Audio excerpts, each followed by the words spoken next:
Assam premier club cricket championship star sporting club ছেমিফাইনেলত নগাঁও ক্ৰীড়া সন্থাৰ নুৰুল আমিন ষ্টেডিয়ামত চলি থকা অসম ক্ৰিকেট সন্থাৰ ষষ্ঠ অসম প্ৰিমিয়াৰ ক্লাব চেম্পিয়নশ্বিপৰ প্ৰাৰম্ভিক ৰাউণ্ডৰ নগাঁৱৰ খেলত বৃহস্পতিবাৰে অধিনায়ক দেৱজিৎ দাসৰ অনবদ্য অৰ্ধশতৰানৰ সহায়ত ষ্টাৰ স্পৰ্টিং ক্লাবে বহৰমপুৰ স্পৰ্টছ ক্লাবক ৭৩ ৰানত সহজে হৰুৱাই গ্ৰুপ লীগত সম্পূৰ্ণ পইণ্টেৰে শীৰ্ষস্থান অৰ্জনেৰে ছেমিফাইনেলত প্ৰৱেশ কৰিছে।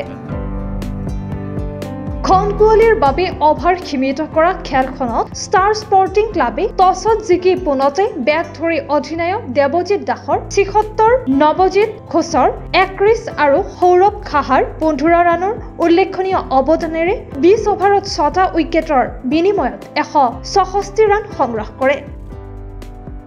বলিঙত বহৰমপুৰ স্পৰ্টছ ক্লাবৰ হৈ ৰাহুল কুমাৰ শ্বাহে ২টা, কমল সিংহ, মানস ৰঞ্জন বৰা, ৰিতম আৰু আকাশ বৰাই এটাকৈ উইকেট পায়। প্ৰত্যুত্তৰত বহৰমপুৰ স্পৰ্টছ ক্লাব দলটোৱে বেট ধৰি ৰাহুল কুমাৰ শ্বাহৰ ২১, ৰিতমৰ ১৪ আৰু কমল সিংহৰো ১৪ ৰানৰ উল্লেখনীয় অৱদান স্বত্তেও ১৭ অভাৰতে সকলোকেইটা উইকেট হেৰুৱাই ৯৩ ৰানহে কৰিবলৈ সক্ষম হয়।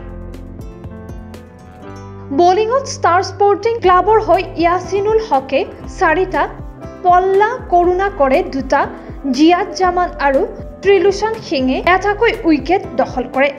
ছাব্বিৰ আহমেদ আৰু কল্যাণ বৰুৱা আম্পায়াৰ ৰূপে থকা খেলখনৰ অন্তত প্ৰাক্তন ক্ৰিকেটাৰ গোপাল বিশ্বকৰ্মাই ষ্টাৰ স্পৰ্টিং ক্লাবৰ অধিনায়ক দেৱজিৎ দাসক প্লেয়াৰ অৱ দ্য মেচৰ বঁটা বিতৰণ কৰে।